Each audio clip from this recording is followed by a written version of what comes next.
अस्सलाम वालेकुम, कैसे हैं आप लोग? ठीक हैं। इस वीडियो के अंदर हम डिस्कस करेंगे structure of the constitution. Pakistan का जो दस्तूर है, आइन है, उसका जो स्ट्रक्चर है वो देखेंगे इस वीडियो के अंदर। और जैसे कि आप लोगों को पता है कि हमारी लॉ गेट की सीरीज़ चल रही है और इस हवाले से हम सिलेबस को फॉलो कर रहे हैं जो लॉ गेट का हमारे पास मौजूद है। तो उसमें सबसे पहले जो हमारे कॉन्स्टिट्यूशनल केसेस थे वो हमने सारे कवर कर लिए हैं और हमारी जो प्लेलिस्ट है लॉ गेट की उसके ऊपर ये सारे के सारे जो केसेस हैं, इनकी जो वीडियोज़ हैं वो मौजूद हैं। अब हम स्टार्ट करने जा रहे हैं पाकिस्तान का जो कॉन्स्टिट्यूशन का जो हिस्सा है वो, जिसमें से पहले आर्टिकल से लेकर 40 आर्टिकल्स, उसके बाद आर्टिकल्स 50 से लेकर 89 और उसके बाद 175 से लेकर 212 तक जितने भी ये चीज़ें हैं हम ये डिस्कस करेंगे। तो इस वीडियो के अंदर मैं आपको सिर्फ अब जो हमारा कॉन्स्टिट्यूशन है उसका जो स्ट्रक्चर है और उसका जो थोड़ा बहुत बैकग्राउंड है वो बताने जा रहा हूँ। और अब ये सारी चीज़ें आपने नोट करनी है और इनको याद रखना है। सबसे पहले देखें जो पाकिस्तान का जो कॉन्स्टिट्यूशनल जो हिस्ट्री है ना वो शुरुआत होती है ऑब्जेक्टिव रेजोल्यूशन से। ठीक है। जब पाकिस्तान बना था तो पाकिस्तान के पास अपना कोई आइन तो था ही नहीं। तो पाकिस्तान ने क्या किया कि जो गवर्नमेंट ऑफ इंडिया एक्ट है 1935 उसको टेम्प्रेरी तौर पे एज ए आइन इस्तेमाल करना शुरू किया और मीनवाइल अपना नए आइन बनाने के लिए कोशिशें शुरू कर दी। उसमें सबसे पहली जो चीज़ उन्होंने बनाई वो बनाई ऑब्जेक्टिव्स रेजोल्यूशन 1949 करारदाद मकासद। ये एक डॉक्यूमेंट बनाया था। इस डॉक्यूमेंट में ये लिखा हुआ था कि पाकिस्तान का जो आइन होगा उसका क्या मकसद होगा और उसमें कौन-कौन सी चीज़ें होंगी। सो ये जो रेज़ोल्यूशन है, जो करारदाद है, ये 12 मार्च 1949 को मंज़ूर हुई थी, एडॉप्ट की गई थी और इसको पाकिस्तान के जो पहले प्राइम मिनिस्टर हैं लियाकत अली खान साहब, उन्होंने पेश किया था। और इसके अंदर हमने ना अपने फंडामेंटल प्रिंसिपल लिखे थे कि पाकिस्तान का आइन होगा उसमें क्या-क्या चीज़ें होंगी।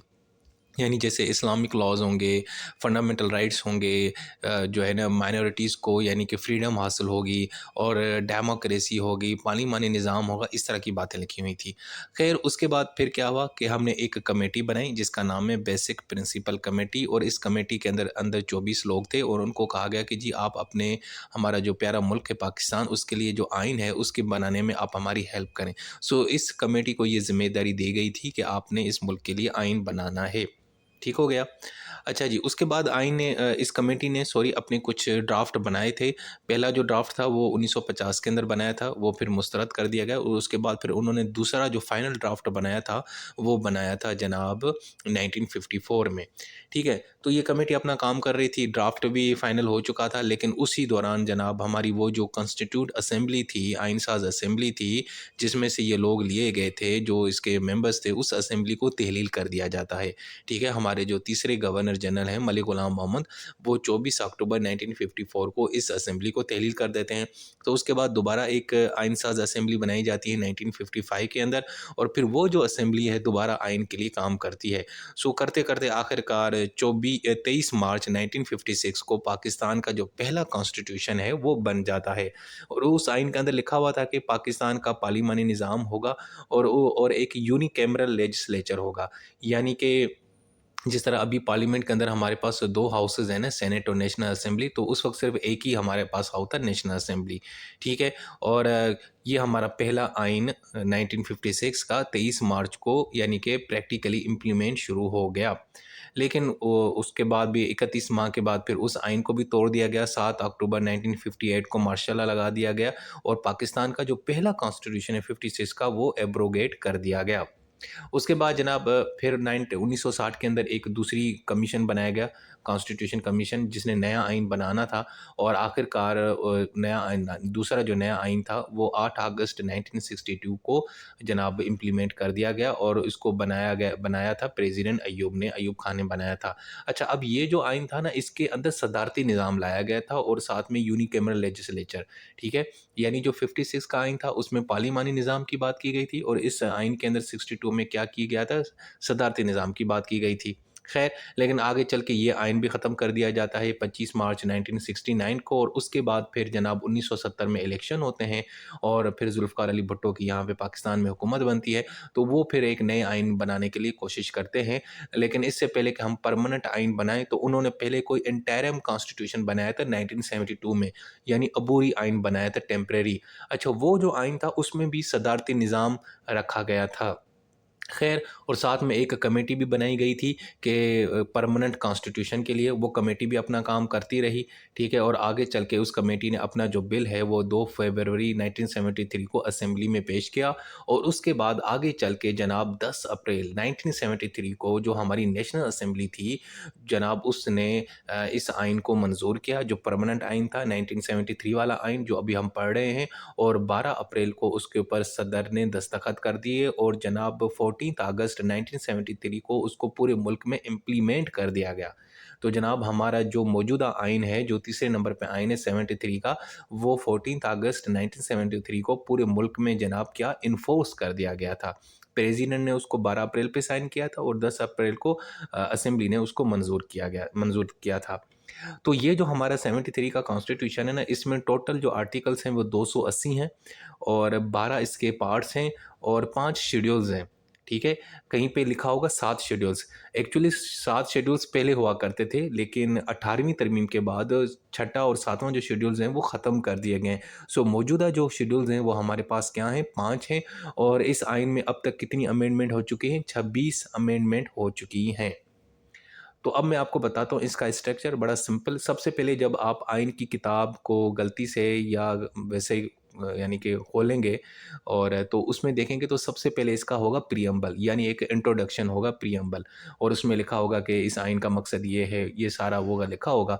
उसके बाद जो पार्ट 1 है उसके अंदर इंट्रोडक्शन है, उसमें 1 से लेकर 6 आर्टिकल्स हैं।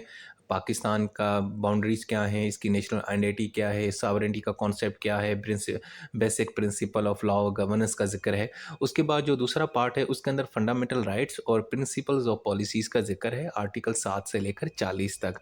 और यही हमारा यानी कि मेन चीज़ है जिसको हमने आगे चल के डिस्कस करना है।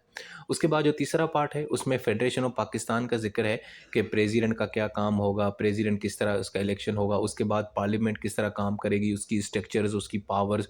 और उसके बाद जो हमारी वफाकी हुकूमत है वो किस तरह बनेगी, प्राइम मिनिस्टर का क्या काम होगा, कैबिनेट किस तरह काम करेगी, एडमिनिस्ट्रेटिव पावर्स क्या होंगी। उसके बाद जो चौथा पार्ट है वो सूबों के हवाले से है कि गवर्नर्स किस तरह काम करेंगे, सूबाई असेंबलीज किस तरह बनेंगी और सूबाई हुकूमत किस तरह बनेगी। उसके बाद जो पाँचवाँ हिस्सा है वो है कि फेडरेशन में और सूबों के बीच में ताल्लुकात किस तरह रहेंगे, किस तरह उनके बीच में लेजिस्लेटिव पावर्स डिस्ट्रीब्यूट की जाएंगी, उनके एडमिनिस्ट्रेशन के मामलात किस तरह देखे जाएंगे। और कुछ स्पेशल प्रोविज़न का भी ज़िक्र किया गया है।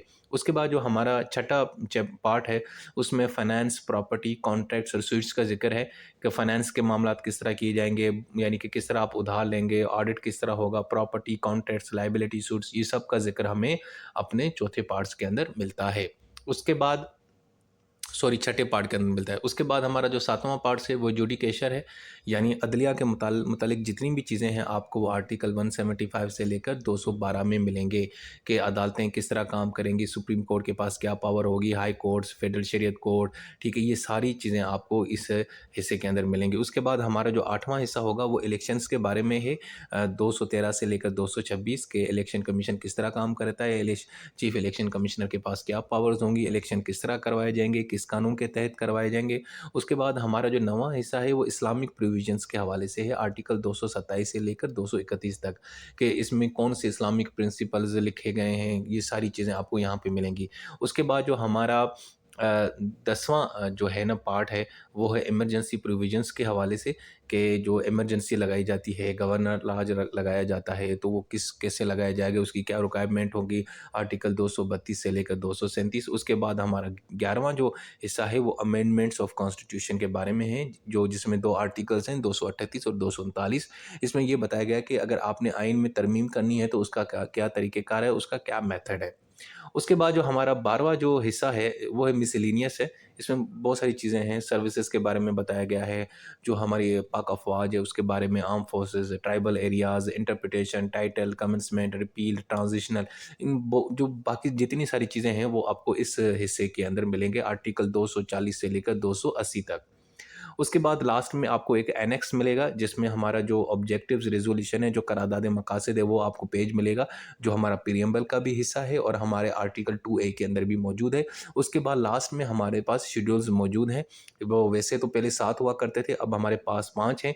पहला जो शेड्यूल्स है उसमें बताया गया कि कौन से कवानीन हैं जो फंडामेंटल राइट्स के डोमेन के अंदर नहीं आते वो, और इसके अलावा सेकंड शेड्यूल में बताया गया है कि प्रेसिडेंट का इलेक्शन का प्रोसीजर क्या होगा। थर्ड में बताया गया है कि जो हम ओथ लेते हैं, जैसे प्राइम मिनिस्टर ओथ लेता है, chief justice, cabinet, MNA, MPa वगैरह, वो सारे लिखे हुए हैं।